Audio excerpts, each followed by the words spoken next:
Olá, hoje eu vim aqui fazer um vídeo que eu já devia ter feito há muito tempo, que é um vídeo mais geral, mais introdutório sobre o livro Mulheres que Correm com os Lobos, de Clarissa Pinkola Estés.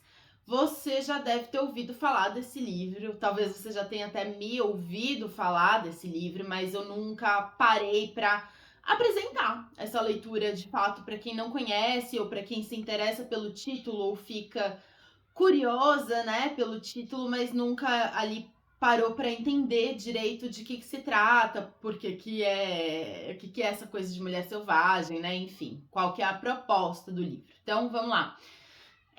Esse livro circulou muito tempo aqui nessa edição, né, de capa mole, mais clarinha, assim, da Rocco. A atual também é da Rocco, mas é mais tem uma encadernação diferente, né? Uma capa dura, tal, uma capa bem assim mais imponente, digamos, né? Do que a anterior. Eu via esse livro direto lá na livraria Nobel do Shopping Marketplace, quando essa livraria existia, muitos anos atrás, aqui em São Paulo. E então eu sempre ficava assim bastante curiosa, muito intrigada pelo título. Lia um pouquinho atrás, tal, mas eu era muito nova, não entendia o que era, mas eu lembro que era um livro que me chamava a atenção. E eis que lá em 2013, quando eu estava grávida da minha primeira filha, eu estava buscando mais informações sobre parto e tudo mais. A minha obstetra, na época, acho que ela percebeu que eu era uma pessoa mais rígida, uma pessoa é, meio cética, uma pessoa, sei lá, que talvez, né, precisasse aí entrar em contato com outras imagens, outras construções, outros pensamentos em torno de ser mulher, ela mesma me recomendou esse livro. E eu lembro que então, finalmente, depois de muito tempo namorando essa capa, intrigada por esse título ali no stand das livrarias que eu via quando eu era pequena, eu tive a oportunidade de comprar esse livro, então, e aí comprei e comecei a ler essa ediçãozinha aqui, essa cópia aqui. E eu lembro que assim, eu odiei, né? Eu li na força do ódio, porque eu tinha uma coisa que hoje em dia não tem mais, né? Mas eu tinha uma coisa que eu detestava largar livro pela metade, né? Eu ainda não gosto, mas hoje eu faço isso muito mais tranquilamente. Mas na época era uma questão de honra. Você preciso terminar o livro. Então eu terminei o livro, mas eu não absorvi muita coisa. Só que ele ficou comigo. E aí eu acabei relendo em outros períodos da vida várias vezes. E aí finalmente entendendo o que ela está fazendo aqui e ficando um pouco mais à vontade com o modo da escrita dela, o vocabulário que ela usa, o repertório que ela vai convocar então para falar desses mitos e histórias do arquétipo da mulher selvagem. Sim, porque este é o nome do livro. O livro se chama Mulheres que Correm com os Lobos, mitos e histórias do arquétipo da mulher selvagem. Então vamos entender três coisas para começar. A primeira é quem é essa mulher, né? Então a Clarissa Pinkola, ela se eu não me engano, nasceu em 45. Ela é psicóloga, ela é descendente de mexicanos, ela é muito interessada, né, em questões étnicas, em questões de tribos, em mitos, em lendas, narrativas que corriam em determinadas regiões, inclusive dos Estados Unidos, que é onde ela nasceu. E ela fez pesquisa nessa área, tá? Na área de psicologia, mas estudando especificamente mitos e narrativas. E ela também, se eu me lembro bem, teve um programa de rádio. E depois acho que as fitas cassete desse programa eram vendidas e foi um grande sucesso, que é engraçado porque hoje, se você coloca lá no Google, você acha bastante coisa sobre o livro, pessoas comentando este livro e outros livros dela, mas ela mesmo é uma figura assim um pouco misteriosa para mim, pelo menos. Apesar de que se você for lá no YouTube, você consegue assistir uma entrevista com ela e outras mulheres. Aí você pode ver a figura, você pode ver a carinha dela lá falando sobre o trabalho dela e sobre mulheres e tudo mais. Ela se especializou em psicologia junguiana, né? Então ela é psicóloga e depois ela foi lá fazer uma formação como analista junguiana. e ela então trabalha com este repertório, apesar de que já devemos saber de antemão que este livro não é um livro teórico, não é um livro técnico, não é um livro assim robusto em termos de definir conceitos e ideias segundo Jung. Não. Ela lança as coisas assim e você tem que ir acompanhando, mas não é um livro para o qual você precise de um estudo prévio, apesar de que você ter algumas ideiazinhas já te ajuda a organizar melhor o que ela está falando. Bom, o que mais? Mulher selvagem e lobos, né? Vamos falar desses dois termos para a gente entender o que ela quer dizer com isso. Então, arquétipo é um termo, né, que Jung vai usar bastante para falar de uma certa forma, como se fosse um certo molde, um certo carimbo, um certo padrão, a partir do qual a gente reconheceria variações ao longo da história, ao longo de diferentes representações possíveis. Então, há diversas representações de mãe, por exemplo, mas a gente entende, né, a olhar em culturas muito diferentes, em representações muito diversas, a gente entende o que é mãe, porque existe também ali um arquétipo que está conectado a essas variações. O arquétipo ele tem como característica ser uma unidade, uma totalidade, uma coisa absoluta. Então não existe uma pessoa ser um arquétipo ou ela se tornar um arquétipo. Não existe isso, tá? É algo um pouco inacessível, é algo um pouco assim outro campo.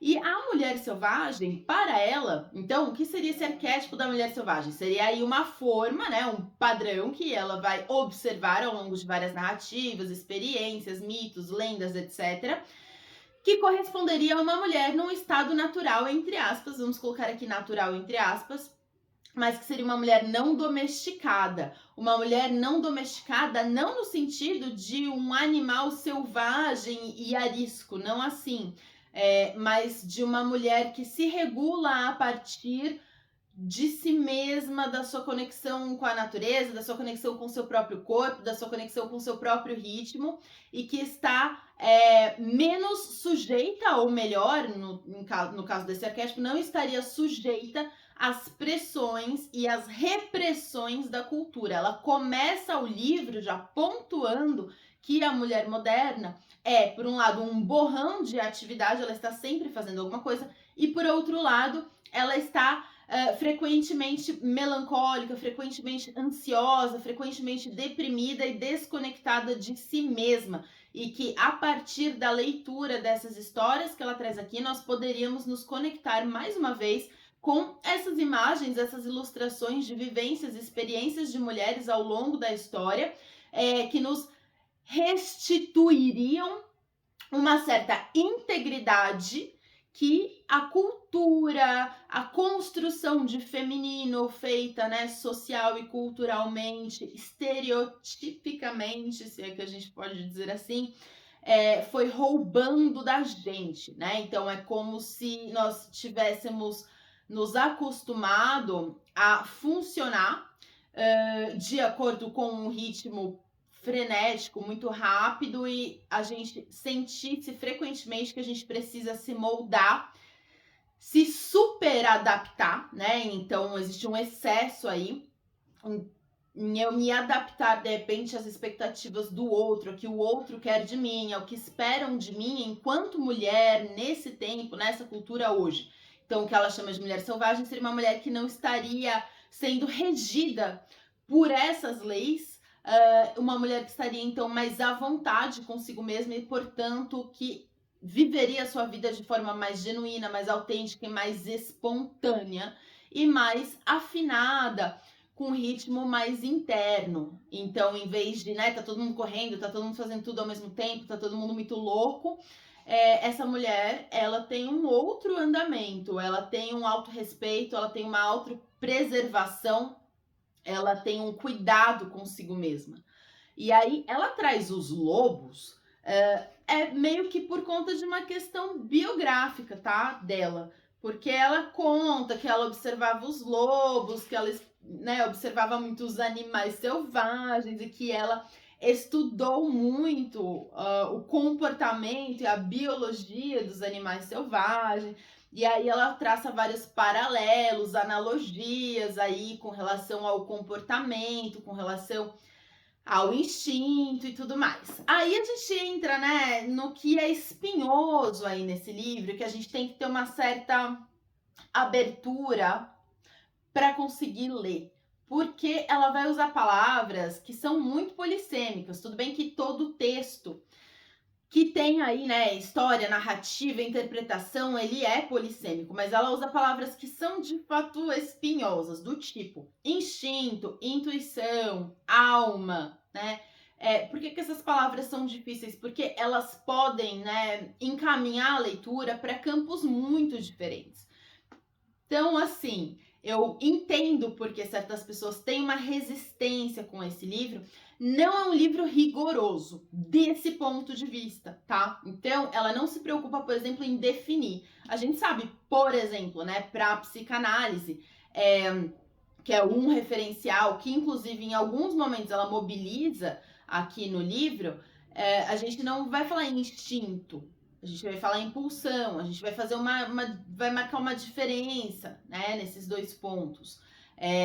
E ela vai falar a todo momento de a mulher entrar em contato de novo com seus instintos. Então a gente não pode, senão a nossa leitura fica muito travada, nem exigir desse livro que ele tenha ali uma definição conceitual muito estrita, muito rígida, muito robusta, porque ela não faz isso, ela não se preocupa com isso.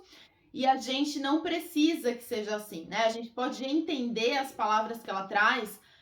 Algumas vão estar muito dentro do senso comum, tá? Então, instinto como uma percepção ali que não é inteiramente racional, por exemplo, como uma inclinação que eu não sei muito bem, né? Eu vou seguir os meus instintos, vou seguir a minha intuição. A gente ficar um pouco nesse senso comum funciona nesse livro. Em outros momentos, e aí geralmente ela é um pouco mais cuidadosa, ela vai trazer uma explicaçãozinha assim rápida do que ela tá querendo dizer. Quando ela trabalha com ideias como sombra, né, que é uma ideia junguiana, quando ela fala de self, enfim, aí ela vai trazer um pouco mais de referência para a gente poder se orientar. É um livro que tem estado, né? Vira e mexe, ele está aí, em voga, ele está sendo discutido, as mulheres estão se reunindo para ler, e é um livro que, justamente por esse caráter mais aberto, ele se presta, né, a leituras que às vezes não são muito bem fundamentadas, ou às vezes se encaminham para lugares muito estranhos. Tem gente que faz uma leitura meio esotérica desse livro, eu particularmente não acho que ele dá essa abertura. Tem gente que faz uma leitura mais guiada pela questão do, como chama? Do sagrado feminino, e isso faz sentido. Esse livro, eu acho que ele dá bases para fazer uma leitura orientada dessa maneira. Eu fico muito dentro do livro, né? Quando eu faço a leitura, quando eu proponho grupos de leitura desse livro, eu fico dentro do que ela está trazendo, complemento com outras coisas que estão no meu referencial. Meu referencial, basicamente, né, de literatura, de psicanálise, um pouquinho de filosofia, coisas que conversam, mas não tem, assim, né, não tem uma orientação muito restrita, digamos assim, ou muito encaminhada para uma base teórica ou filosófica, ou enfim, qualquer que seja aí, porque as pessoas fazem muitas coisas com esse livro, né?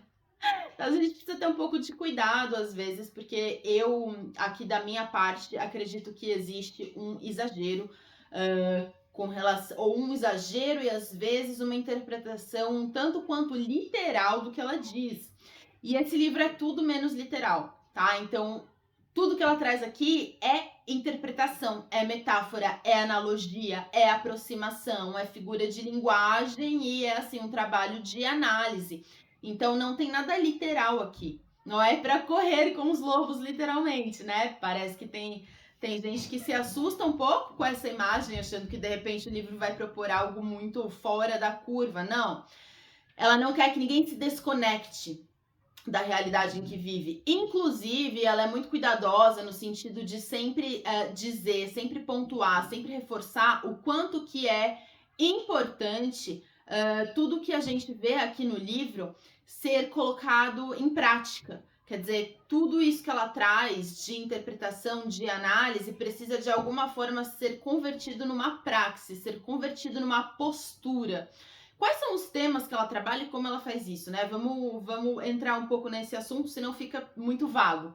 Ela vai trazer 15 capítulos. O livro é um pouco mais extenso do que apenas, né, entre aspas, 15 capítulos, porque existe um prefácio, existe uma introdução, existe depois um pós-fácio e existe a bibliografia que ela nomeia como Educação de uma Jovem Loba, tem agradecimentos, tem as notas de rodapé que são enormes.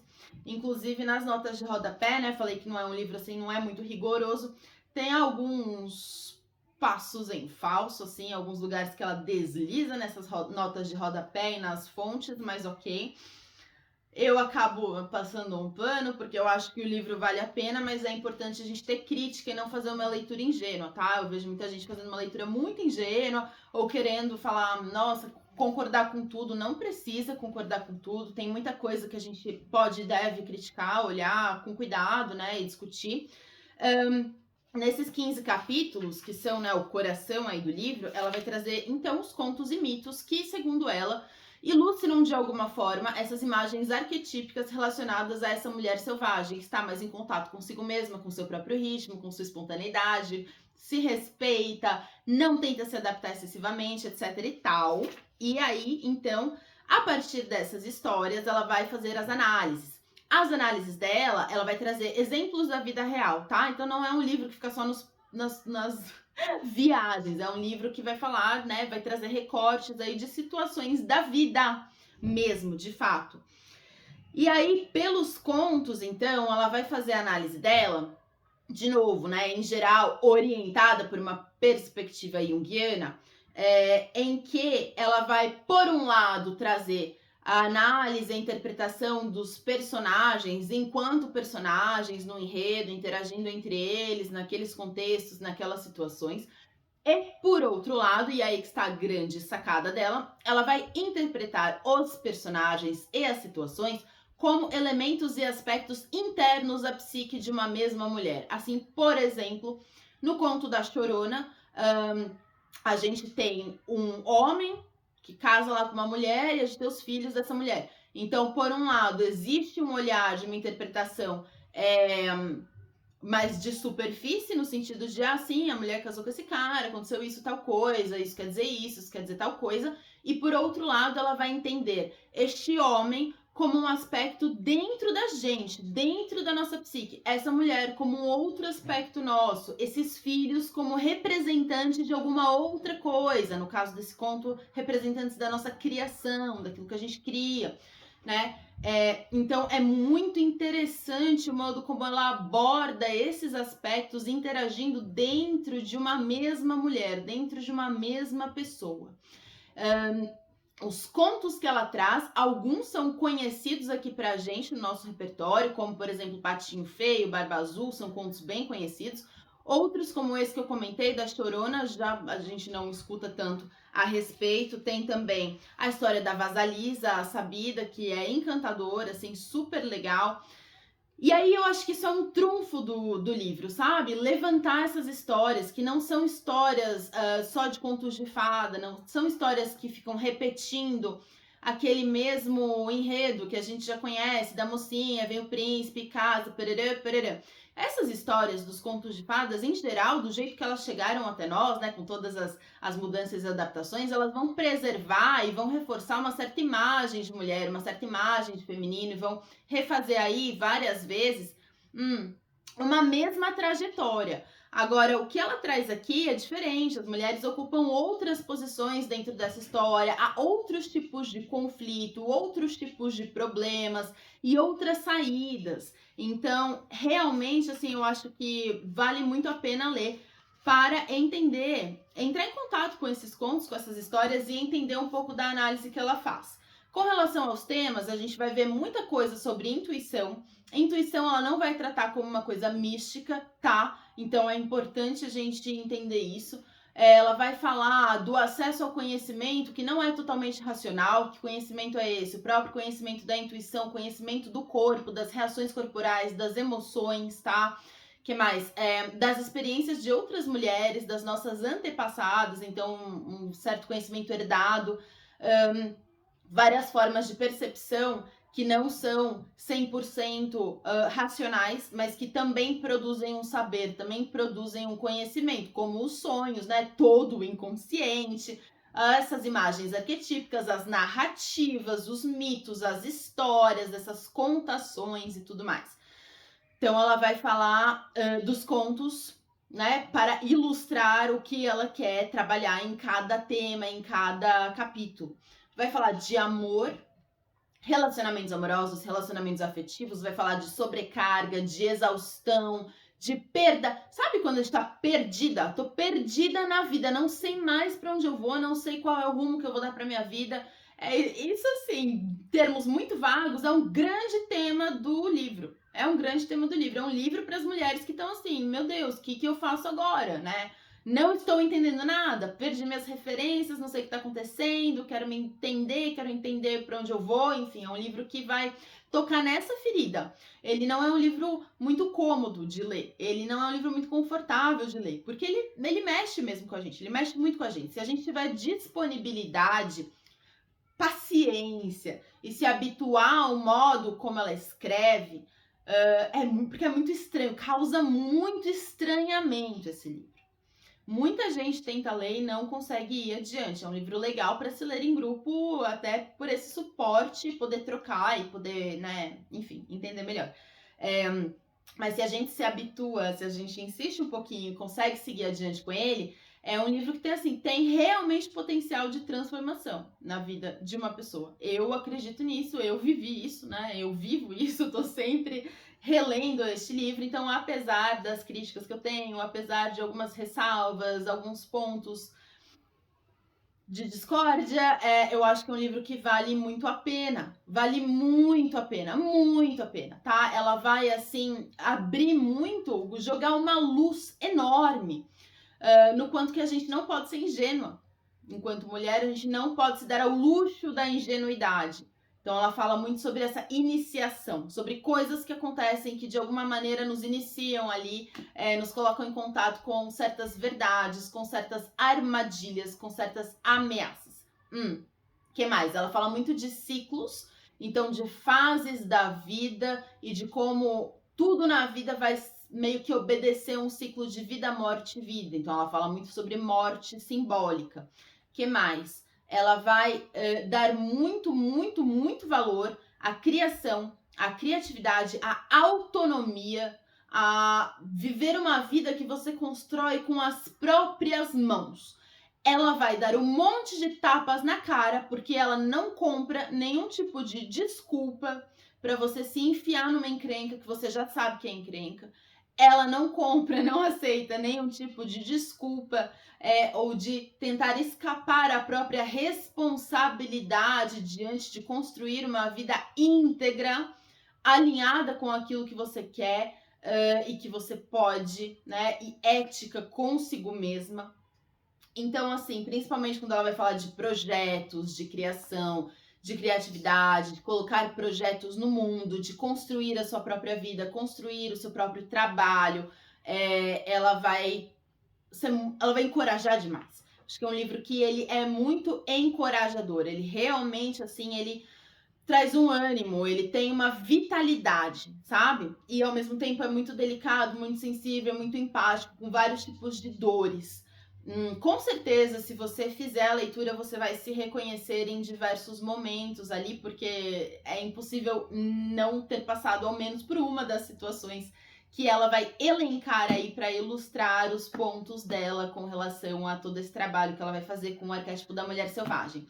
Eu acho que como uma introdução tá bom, né? Como uma apresentação, aliás, ao livro, né? Uma apresentação do livro em termos gerais, acho que tá bom parar por aqui. E aí, se alguém quiser saber mais, pode entrar em contato. E se alguém quiser fazer parte do grupo de leitura também, né? Pode entrar em contato para ver se estamos com turmas no momento. Eu tô sempre fazendo, a gente faz o ciclo inteiro, um capítulo por mês, depois a gente recomeça com outro grupo, obviamente, a não ser eu, que continuo relendo o livro, né? Porque eu sempre releio, sempre releio, sempre releio. Que mais que é relevante aqui dizer?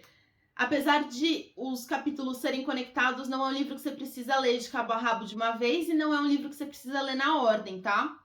Você pode ir meio que escolhendo e lendo e tudo mais.